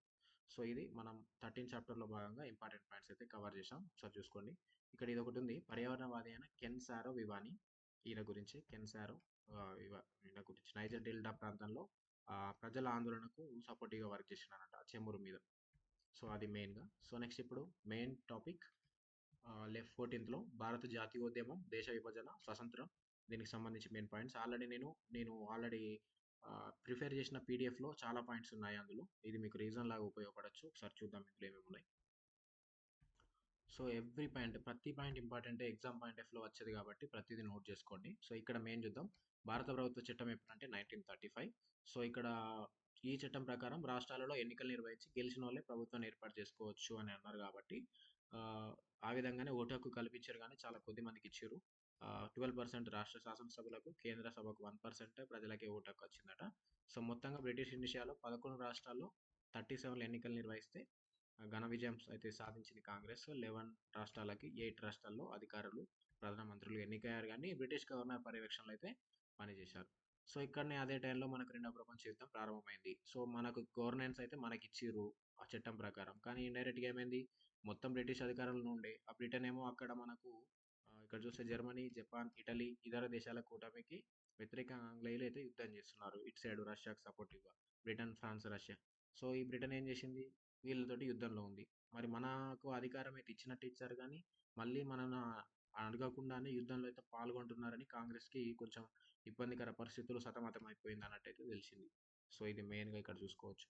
సో ఆ విధంగా హిట్లర్కి గాంధీ కూడా ఒక లెటర్ రాసినట్టయితే మనం ఇందులో చూడవచ్చు. సో ఇది నెక్స్ట్ అయితే మనం చూడాల్సింది. సో ఈ విధంగా బ్రిటన్ యొక్క మొండి పట్టుతో విసిగిపోయినాయి, మాకు అడగకుండానే యుద్ధంలో పాల్గొంటున్నాయని కాంగ్రెస్ 1937లో అధికారంలో వచ్చినాక 1939లోనే రాజీనామా చేసేసాయి అన్నట్టయితే మనం చూసుకోవచ్చు. ఇది మెయిన్గా మనం చూడాల్సింది. సో నెక్స్ట్ ఈ ముస్లిం లీగ్ గురించి కొన్ని ఇంపార్టెంట్ పాయింట్స్ ఉంటాయి. ఈ ముస్లిం లీగ్ 1906లో ఏర్పడింది. సో ఇది మెయిన్గా గుర్తుంచుకోవాలి ముస్లిం లీగ్. సో మొత్తం టర్న్ అయిపోయింది. పాకిస్తాన్ ఏర్పాటంతా ఈ ముస్లిం లీగ్ ఏర్పాటుతోటే ప్రారంభమైంది. మొత్తం ఇది ముస్లింలందరినీ అప్పటికి హిందువులు ముస్లింలు కలిసి ఉండేవారు. ఈ ముస్లిం లీగ్ ఏర్పాటు వల్ల వాళ్ళంతా మనంతా ఒకటి అన్నట్టు ఒక విధానం తీసుకురావడం వల్ల ఈ ముస్లిం లీగ్ సఫలీకృతమైంది. వీళ్ళందరూ కలిసిపోయారన్నమాట. సో మొదట్లో వీళ్ళకు అంత ఎఫెక్టివ్గా లేకపోయినా తర్వాత తర్వాత అయిండ్రు. సో ఇక్కడ 1937 ఎలక్షన్లు జరిగాయన్నాం కదా. 482 ముస్లిం నియోజకవర్గాలకు ఎలక్షన్ జరిగితే 102 గెలుచుకుంది. సో, ఇందులో కాంగ్రెస్ మనకు 58 నియోజకవర్గాల్లో పోటీ చేస్తే 26 స్థానాల్లో అయితే గెలిచింది. మొత్తం ఆ ఎన్నికల్లో 4.4% మాత్రం ఓట్లొచ్చినాయి. ఫస్ట్‌లో దీని మీద నమ్మకం లేకుండే గానీ, తర్వాత చాలా ఎఫెక్టివ్‌గా తయారైంది ఈ ముస్లిం లీగ్ చూసుకోవచ్చు. సో, ఇక్కడ చూసుకోండి. ఇక్కడ 46లో ఎలక్షన్ జరిగినప్పుడు మాత్రం ఘోరంగా గెలిచిందన్నమాట. ఇది మీరు చూసుకోవచ్చు. So, next Hindu Mahasabha, RSS కూడా మనకు ఈ ముస్లిం లీగ్ ఏర్పాటు వల్ల ఎఫెక్టివ్‌గా హిందువుల కోసం ఈ హిందూ మహాసభ, ఆర్ఎస్ఎస్ అనేవి ఏర్పాటయ్యాయి అయితే చూడవచ్చు. ఇక్కడ చూడండి మొన్న అడిగిన క్వెషన్ ఏందనంటే 1930లో ముస్లిం లీగ్‌కు అధ్యక్ష ఉపన్యాసం చేస్తూ వాయువ్య ముస్లిం రాష్ట్ర ఆవశ్యకత గురించి మాట్లాడింది ఎవరని మొన్న మే 24 ఎగ్జామ్‌లో టెట్‌లో అడిగారు. రీసెంట్‌గా జరిగింది. అందుకని ఈ చాప్టర్‌లన్నీ నేను ఎక్స్‌ప్లెయిన్ చేస్తున్నాను. ఇది అడిగిన క్వెషన్ ఆల్రెడీ. ఎవరు అంటే మహమ్మద్ ఇక్బాల్ మాట్లాడతాడు. సాలెహ్ జహాన్ శాస్త్రి రాసింది కూడా ఈయననే. ఇదొకటి గుర్తుంచుకోవాలి. సో, అలాగే పాకిస్తాన్ లేదా పాకిస్తాన్ అనేది ఎట్లా ఏర్పడ్డది? పంజాబ్ అంటే పి, ఆఫ్ఘన్‌లో ఏ, కాశ్మీర్‌లో కే. ఈ విధంగా వీటితోటి పాకిస్తాన్ అనే పేరుని ఏర్పాటు చేసింది ఎవరంటే చౌదరి రెహ్మత్ అలీ. సో, ఇది మీరు చూసుకోవాలి మెయిన్‌గా. ఇంకో పాయింట్ ఇది. ఆ విధంగా నెక్స్ట్ చూడండి. ఇక్కడ హిందువుల ఆధిపత్యం వల్ల ముస్లిం లీగ్ రెచ్చగొట్టింది కదా!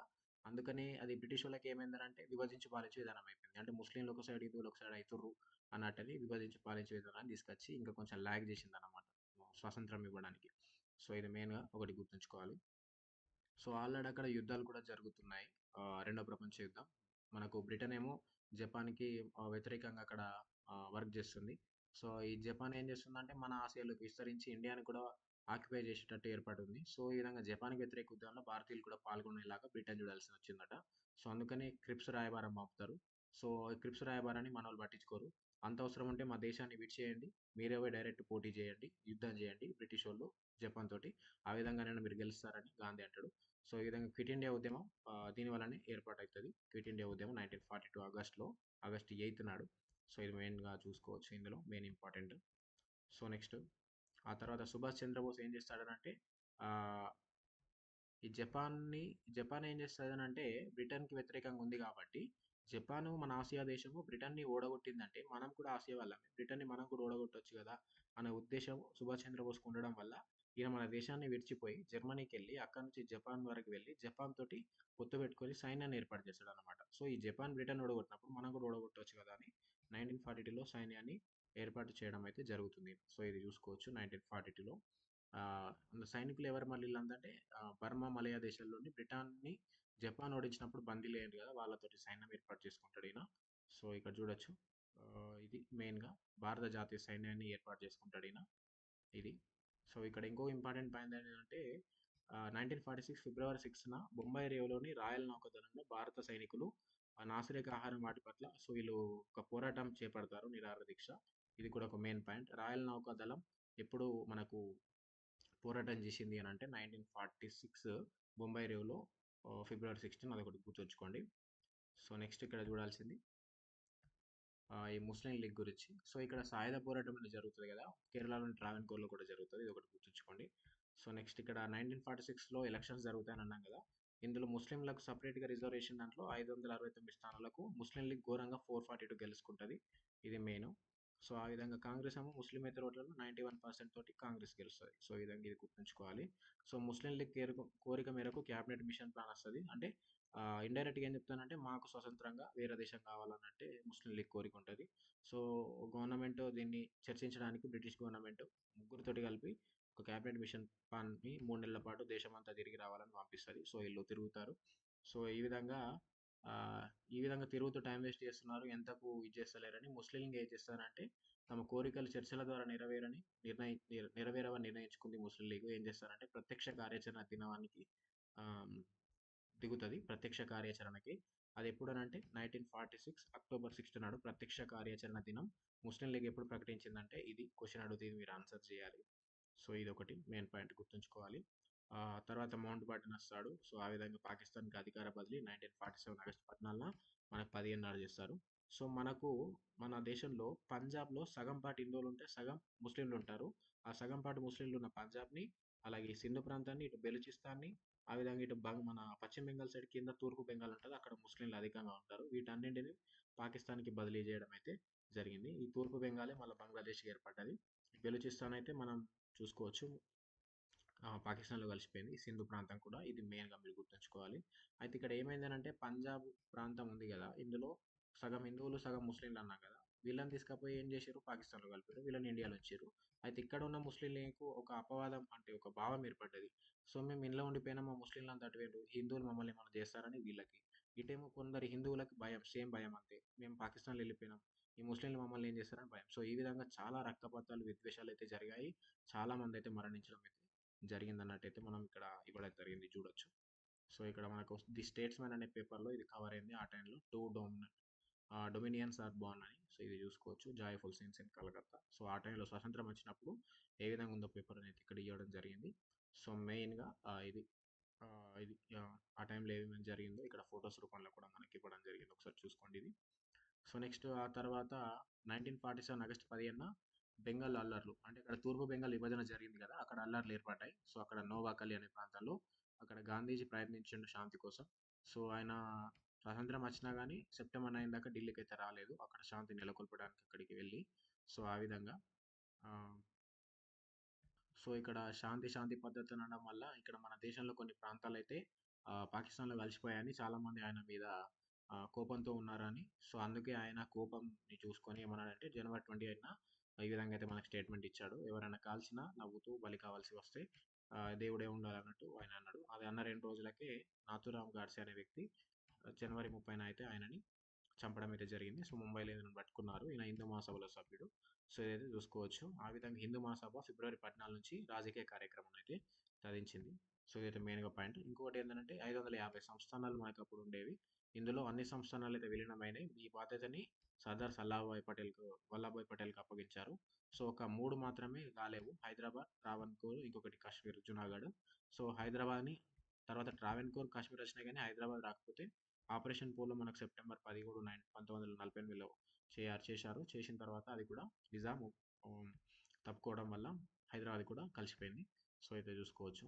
ఇక్కడ మెయిన్ మొన్న అడిగిన క్వశ్చన్ ఏంటంటే మే 24 నాడు ఆహ్, ఇక్కడ ఇది భారత ప్రభుత్వం భరణాన్ని రాచరిక కుటుంబాలను ఎప్పుడు రద్దు చేసిందంటే 1971 ఇది అడిగిండ్రు. మళ్ళీ అడగచ్చు ఇది ఒకసారి చూసుకోండి. సో ఇది 14th చాప్టర్ మనం డిస్కస్ చేసింది. సో పాయింట్స్ అయితే అందరు నోట్ చేసిండ్రు అనుకుంటున్నాను. సో ఇప్పుడు 15th చాప్టర్ చూద్దాం మెయిన్ పాయింట్స్ కొన్ని. సో నెక్స్ట్ 15th చాప్టర్‌లో ఇంపార్టెంట్ టాపిక్స్ ఏమున్నాయో ఒకసారి చూద్దాం. ఇక్కడ మనం చూసుకుంటే ఇక్కడ మెయిన్‌గా చూడండి. ప్రీవియస్ క్లాస్‌లోనే చెప్పడం జరిగింది. సో ఇక్కడ ఏందనంటే మనకు దేశంలో అంటే తమిళనాడులో ఆత్మగౌరవ ఉద్యమం చేపట్టింది ఎవరంటే రామస్వామి నాయకుడు. క్వెషన్ అడిగితే ఆన్సర్ ఈ విధంగా చేయండి. సో ఇదొకటి.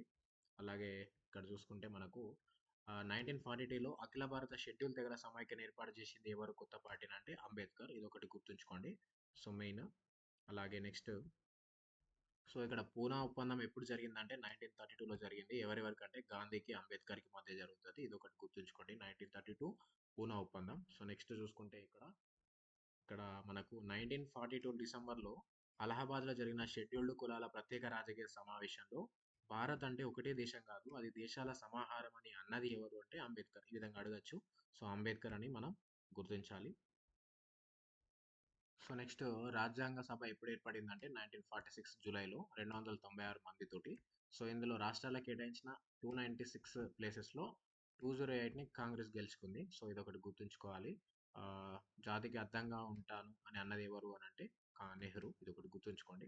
సో నెక్స్ట్ ఇక్కడ చూడాల్సింది ఆ, న్యాయ ఇక్కడ చూసుకుంటే ఇక్కడ న్యాయరంగ అంశాలలో కుప్పుస్వామి అయ్యర్, గోపాలస్వామి అయ్యంగార్, బిఆర్ అంబేద్కర్ అక్కడ రాజ్యాంగ సభలో సభ్యులుగా అయితే ఉన్నారు. ఇది ఒకటి మెయిన్గా గుర్తుంచుకోవాలి. సో నెక్స్ట్ ఇక్కడ రాజ్యసభ యొక్క లక్ష్యాలు ఏ విధంగా ఉన్నాయంటే స్వతంత్రం ఫస్ట్, స్వేచ్ఛలను సాధించడం, సామాజిక విప్లవం. సో ఇదైతే మీరు గుర్తుంచుకోవాలి. సో నెక్స్ట్ ఇక్కడ మనం చూసుకుంటే సో 1946లో రాజ్యాంగ సభకు ఎన్నికలు జరిగినాయి కదా! ఇందులో మనం చూసుకుంటే బ్రిటిష్ ప్రత్యక్ష పాలనలో 292 మంది సభ్యులు, సంస్థానాల నుంచి 93 సభ్యులను ఎన్నుకున్నాయి. ఇదొకటి. అయితే రాజ్యాంగ సభలో షెడ్యూల్డ్ కులాలకు చెందిన 26 మంది సభ్యులు ఉండేలా చూసుకున్నారు. సో ఇక్కడ 69% ఓట్ షేరింగ్ తోటి కాంగ్రెస్ గెలిచింది. సో ఇందులో మనం చూసుకుంటే మెయిన్‌గా విభజన తర్వాత ఇందులో నుంచి ఆగస్టు 14న పాకిస్తాన్ ఇక్కడ విడిపోవడం వల్ల పాకిస్తాన్ రాజ్యాంగ సభ సపరేట్ అయిపోయింది. సో ఇదొకటి చూసుకోవాలి. నెక్స్ట్ ఇక్కడ చూసుకుంటే మనం ఇక్కడ నెహ్రూ ప్రకటన ఉంటది. ఇది ఒకసారి చూడండి. 46 డిసెంబర్ 13న. సో, ఇక్కడ ప్రకటన ఏందో ఒకసారి ఇది చదువుకోండి అదొకటి. సో, ఇక్కడ మెయిన్ అయితే ఏందనంటే ఇక్కడ కింద ఇవ్వడం జరిగింది. మనకు ముసాయిదా సంఘం ఏర్పడుతది. అంబేద్కర్ ఆధ్వర్యంలో రాజ్యాంగం రచించడానికి. దాదాపు 2 సంవత్సరాల 11 నెలల 18 రోజుల పాటు రచించిన తర్వాత నవంబర్ 26, 1949న రాజ్యాంగం ఆమోదిస్తది దీన్ని రాజ్యాంగ సభ. సో, 1950 జనవరి 26 నుంచి అయితే అమల్లోకి వస్తది రాజ్యాంగం. సో, ఆ రోజు నుంచి మనం గణతంత్ర దినోత్సవం అయితే జరుపుకుంటున్నాము. సో, అది మనం చూసుకోవచ్చు. సో ఫస్ట్ అయితే ముసాయిదా రాజ్యాంగం ఉంటుంది కదా, అందులో మనం ఇది చూసుకుంటే 395 అధికరణలు అంటే రాజ్యాంగం రచించినప్పుడు అందులో మొదటిసారిగా 395 అధికరణలు, 8 షెడ్యూల్ అనేవి అయితే ఉండేటి. ఇంత పెద్ద రాజ్యాంగం అనేది ఎక్కడ కూడా లేదన్నట్టయితే మనకు తెలుస్తుంది. సో నెక్స్ట్ ఇక్కడ చూసుకుంటే మనం ఇక్కడ బ్రిటన్ రాజ్యాంగాన్ని పోల్చారు. ఎందుకనంటే మనకు రాష్ట్రపతి ఉంటాడు కదా, ఆయన రాజస్థానంలోనే ఉంటాడు అధిపతి, కానీ కార్యనిర్వాహక వర్గానికి కాదు. దేశానికి ప్రాతినిధ్యం వహిస్తాడు కానీ దేశాన్ని పాలించడు. జస్ట్ అలంకారప్రాయం అతని ముద్ర ద్వారా మాత్రం దేశ నిర్ణయాలు అయితే తెలియజేస్తారన్నట్టు మనకి ఇది బ్రిటన్ రాజ్యాంగాన్ని ఫాలో అవుతున్నట్టయితే మనకు తెలియజేశారు. సో ఇక్కడ సమైక్యాధిపతిగా అధ్యక్షుడు ఉంటారు రాజ్యాంగ మసూదలో. అమెరికా అధ్యక్షుడిని గుర్తుకు తెస్తుంది కానీ బ్రిటన్ అయితే ఫాలో అవుతారు అన్నట్టు ఇక్కడ ఇవ్వడం జరిగింది. సో నెక్స్ట్ ఇక్కడ ఇంకొకటి ఇవ్వడం జరిగింది. ఇది ఏంటంటే ఈ మనది ద్వంద్వ రాజతంత్ర విధానం అమెరికా రాజ్యాంగాన్ని పోలి ఉంటుంది. సో ఎట్లా అంటే కేంద్ర రాష్ట్ర ప్రభుత్వాలు ఉంటాయన్నమాట మన దగ్గర. సో ఆ విధంగా రాష్ట్రాల కూటమి కాకుండా రాష్ట్రాల పాలనాంగాలు ఫెడరల్ ప్రభుత్వ శాఖలు కావు. సో ఇదే విధంగా మన రాజ్యాంగంలో కేవలం రాష్ట్రాల కూటమి కాదు, రాష్ట్రాల పాలన విభాగాలు కేంద్ర ప్రభుత్వ శాఖలు కావు. సో ఇక్కడ అన్నట్టయితే మనం తెలుసుకోవచ్చు. సో భారత రాజ్యాంగం ఒకే పౌరసత్వం ఉంటుంది మనకు, కానీ ద్వంద్వ రాజ్యతంత్రం అనమాట. దేశం అంతటా మనకు ఒకటే పౌరసత్వం, రాష్ట్రాల వారీగా పౌరసత్వాలు ఉన్నాయి అన్నట్టయితే మనకి ఇక్కడ తెలియజేయడం అయితే జరిగింది. సో ఇక్కడ ముసాయిదా రాజ్యాంగంపై కొందరు కొన్ని విమర్శలు చేశారు. అందులో కొన్ని చూడండి. ఇక్కడ మనం గుర్తుంచుకోవాల్సింది ఏంటంటే ఈ మౌలానా హస్రత్ మెహనీ అనే వ్యక్తి ఏమన్నాడంటే 1935 భారత చట్టానికి ఇది ఒక నకలు మాత్రమే అని ఆయన వ్యవహరించడం అయితే జరిగింది. సో ఆ తర్వాత ఇక్కడ చూడండి దామోదర్ స్వరూప్ సేత్ డిఎస్ సేత్ అని ఏమన్నాడంటే ఆ, ఇటీవలి కాలం నాటి రాజ్యాంగాల నుంచి, అంటే ఎగ్జాంపుల్ సోవియట్ యూనియన్ నుంచి ఈ ముసాయిదా రాజ్యాంగం ఏమి కూడా తీసుకోలేదు, కీలకమైన గ్రామాలని విస్మరించారు అని ఈయన డిఎస్ సేత్ అయితే మనకు అనడం అయితే జరిగింది. మనం చూసుకోవాలి ఇది. ఇంకోటి ఏమన్నాడంటే మన భారత గణతంత్ర గణతంత్రం స్వయం ప్రతిపత్తి గల చిన్న చిన్న గణతంత్ర సమాఖ్యగా ఉండవలసిందని ఈ డిఎస్ సేత్ అన్నాడు. సో ఇట్లా కూడా అడగచ్చు. కామెంట్స్ అంటే స్టేట్మెంట్స్ ఎవరేం పాస్ చేశారో ముసాయిదా రాజ్యాంగం మీద అడిగితే ఇవైతే గుర్తుంచుకోవాలి. సో ఇదొకటి గుర్తుంచుకోండి స్టేట్మెంట్. ది స్టేట్స్ మ్యాన్లో మనకు స్వతంత్రం వచ్చిన తర్వాత ఏ విధంగా అయితే పేపర్ స్టేట్మెంట్ ఇచ్చారో బుక్లో, ఆ విధంగా మనకు రాజ్యాంగం రచించిన తర్వాత కూడా ఏ విధంగా ఉందో ఇక్కడ ఇచ్చారు. India emerges as republic today of significance to people says Nehru అని ఇది ఇచ్చాడు. ఒకసారి చూసుకోండి ది స్టేట్స్ మ్యాన్ అనే పత్రికలో. సో ఇక్కడ మెయిన్గా ఇంకా మనం చూడాల్సింది ఏంటంటే భారత రాజ్యాంగంని సవరణలు చేయాలంటే పార్లమెంట్ మాత్రమే చేపట్టాలి. రాజ్యసభ లోక్సభలో రెండింటిలో మూడింట 2 వంతుల సభ్యుల ఆమోదం అయితే అవసరం అనేది ఇక్కడ ఇవ్వడం జరిగింది. సో ఇక్కడ మన రాజ్యాంగానికి ప్రధాన మార్పులు 1970లో చేశారు. మొదటిది రాజ్యాంగ ప్రవేశికలో లౌకిక సామ్యవాద పదాలను చేర్చడం అనేది. సో ఇది ఒకటి చూసుకోవాలి. అలాగే రెండో ముఖ్యమైన ఘట్టం ఏంటంటే మన చరిత్రలో కేశవానంద భారతి కేసు.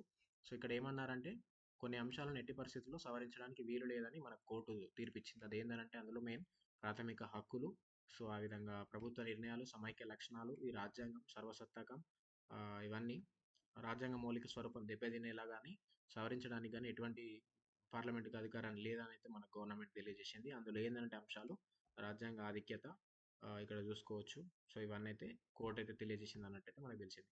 సో ఇదండి మనం ఇంకొక 4 చాప్టర్స్ అయితే మన క్లాస్ 3లో భాగంగా కవర్ చేసాం. సో ఇప్పుడు నేను డిస్కస్ చేసిన పాయింట్స్ అన్ని మోస్ట్ ఇంపార్టెంట్, ఖచ్చితంగా నోట్ చేసుకోండి. రేపు రాబోయే ఎగ్జామ్స్లో పేపర్ 1 కానీ పేపర్ 2 కానీ గ్రూప్స్లో కూడా అడిగే క్వశ్చన్స్ ఇవన్నీ ఖచ్చితంగా నోట్ చేసుకొని ఎగ్జామ్కి అయితే ప్రిపేర్ అవ్వండి. సో మన ఛానల్ తరపున చాలా పీడిఎఫ్లు తయారు చేసాం సోషల్ కంటెంట్కి సంబంధించి. ఎగ్జామ్కి ఏముంది ఒకసారి మీరు అవి చదువుకొని పోతే 100% అవి కూడా మీరు స్కోర్ చేయొచ్చు. ఈ విధంగా ఇటువంటి 8th, 9th, 10th up to inter level వరకు కూడా క్వశ్చన్స్ అనేవి ఒకటే దగ్గర నోట్స్లో రాయడం జరిగింది. ఒకసారి మీరు అది చదువుకొని వెళ్తే రివిజన్కి ఉపయోగపడుతుంది. ఒకసారి ఆ పీడిఎఫ్లు చూద్దాం మనం. సో ఇది చూడవచ్చు. ఒక 175 క్వశ్చన్ని మనకి ఎగ్జామ్ పాయింట్ ఆఫ్ వ్యూలో ఏ విధంగా క్వశ్చన్లు అడుగుతాడో ఆ విధంగా తయారు చేయడం జరిగింది. సోషల్ కంటెంట్ పేపర్ 1, పేపర్ 2కి చాలా చక్కగా ఉపయోగపడుతుంది. ఎగ్జామ్కి ఏముంది ఒకసారి చదువుకొని పోతే 100% ఉపయోగపడుతుంది. సో ఇక్కడ ఆన్సర్స్ కూడా జస్ట్ ఇక్కడ ఒక టిక్ పెట్టినట్టు నేను ఇక్కడ ఆన్సర్ అయితే ఇవ్వడం జరిగింది. ఇక్కడ చూడండి ఇందులో. సో ఇవి చదువుకొని వెళ్తే ఎగ్జామ్ ముందు ఖచ్చితంగా రివిజన్ అవుతుంది. సో ఇందులో 225 వరకు క్వశ్చన్స్ ఉంటాయి. ఇవి మనకు ఎగ్జామ్ పాయింట్ ఆఫ్ వ్యూలో ఏ విధంగా అడుగుతున్నారో ఆ విధంగా అయితే తయారు చేయడం జరిగింది. సో ఇదొక పీడిఎఫ్. అలాగే థర్డ్ నుంచి ఇంటర్ లెవెల్ వరకు కంటెంట్ ఒక దగ్గర రాయడం జరిగింది. ఒకసారి అది చూద్దాం. సో ఇదే పీడిఎఫ్ మనకు 1-200 వరకి కంటెంట్ బిట్స్ ఉంటాయి ఇందులో. సో 200 అనుకున్నా గానీ, ఒక్కొక్క దాంట్లో ఎక్స్‌ట్రా కంటెంట్ రాయడం జరిగింది. అప్ టు 400 వరకు ఇందులో కవర్ అవుతాయి మనకు. సో ప్రతీది కూడా ఇందులో నోట్ చేయడం జరిగింది. థర్డ్ నుంచి ఇంటర్ లెవెల్ వరకు. ఎగ్జామ్‌కి పోయే ముందు చదువుకొని వెళ్తే స్కోర్ అయితే చేసుకోవచ్చు. మనం నోట్స్ అయితే ఏ విధంగా ప్రిపేర్ చేస్తామో, సో బ్యూటిఫుల్‌గా ఇది అన్నీ తయారు చేయడం జరిగింది ఒకటే దగ్గర. అన్ని యుద్ధాలు గానీ, ఇండియన్ హిస్టరీ గురించి, స్వతంత్రోద్యమ చరిత్ర గురించి ప్రతి పాయింట్ కూడా కవర్ చేయడం జరిగింది. 200 వరకు ఉంటాయి బిట్స్ ఇందులో. సో ఇది ఇంతకుముందు చూపించిన క్వశ్చన్స్ చదువుకొని వెళ్తే ఎగ్జామ్ పాయింట్ ఆఫ్ వ్యూలో ఖచ్చితంగా రివిజన్ అవుతుంది, స్కోర్ అయితే చేయొచ్చు. అలాగే కరెంట్ అఫైర్స్ సంబంధించిన పీడిఎఫ్ 2023కి సంబంధించి ఉంది, అది కూడా ఒకసారి చూద్దాం. సో ఇది కరెంట్ అఫైర్స్ చూడొచ్చు, మనకి ఇది 2023కి సంబంధించి రౌండ్ అప్ జూన్ వరకు ఉంటుంది. డిఎస్సికి, గ్రూప్ 1 ప్రిలిమ్స్కి, గ్రూప్స్ 2, 3 అండ్ 3 కూడా మనకి వస్తుంది. ఒక 500-600 వరకు క్వశ్చన్స్ ఉంటాయి ఇందులో 2023కి సంబంధించి. ఇందులో 104 పేజెస్ తోటి ఉంటుంది, ఇక్కడ మీరు చూడవచ్చు 104 పేజెస్ తోటి చాలా క్వశ్చన్స్ ఉంటాయి ఇందులో. మంత్లీ వైజ్గా సెటప్ చేయడం జరిగింది. సో ఈ పీడిఎఫ్ సోషల్ కంటెంట్ పీడిఎఫ్ పొందాలనుకుంటే జస్ట్ మీరు ఛానల్ ఓపెన్ చేసిన తర్వాత ఇక్కడ మనకు సబ్స్క్రైబ్ అని కనిపిస్తుంది. మీరు సబ్స్క్రైబ్ చేసిన తర్వాత మీకు జాయిన్ అనే ఆప్షన్ కనిపిస్తుంది. ఇప్పుడు మీరు చూస్తున్న వీడియో కింద కూడా జాయిన్ అనే ఆప్షన్ కనిపిస్తుంది. సో ఈ జాయిన్ అనే ఆప్షన్ మీరు క్లిక్ చేయడం ద్వారా ఈ విధంగా మన ఛానల్ ఈ విధంగా ఓపెన్ అవుతుంది. సో ఇక్కడ జస్ట్ 59 రూపీస్ తోటి మీరు జాయిన్ అయిపోతే ఆ పీడిఎఫ్లన్నీ మీకు మెయిల్కి పంపడం జరుగుతుంది లైఫ్ టైం. అంటే ఒక్కసారి ఇది కట్టేస్తే లైఫ్ టైమ్గా అన్ని పీడిఎఫ్స్ కూడా అయితే పంపించడం అయితే జరుగుతుంది. సో మెంబర్స్ లాగా మారండి, ఇప్పుడే 59 రూపీస్ తోటి జాయిన్ అవ్వండి. సో వీళ్ళు మన ఛానల్ మెంబర్స్, దాదాపు ఇప్పటి వరకు 200 మెంబర్స్ వరకు పీడిఎఫ్ పొందారు. సో ఎగ్జామ్లో కూడా ఇదివరకు జరిగిన ఎగ్జామ్లో కూడా క్వశ్చన్స్ వస్తున్నాయి కాబట్టి ఆ పీడిఎఫ్ నుంచి ఇప్పుడే పొందండి. సో నెక్స్ట్ క్లాస్లో మిగిలిపోయిన చాప్టర్స్ ఇంకొక 4-5 ఉన్నాయి, వాటి గురించి డిస్కస్ చేద్దాం. సో మా కంటెంట్ కనుక ఒకవేళ చెప్పిన విధానం ఇవన్నీ మీకు ఉపయోగకరంగా అనిపిస్తే, పాయింట్స్ కూడా ఉపయోగకరంగా అనిపిస్తే ఇప్పుడే సబ్స్క్రైబ్ చేసుకొని అయితే అవసరమైన వాళ్ళకి షేర్ చేయండి. Thank you. This is Kranti believers academy. జై హింద్.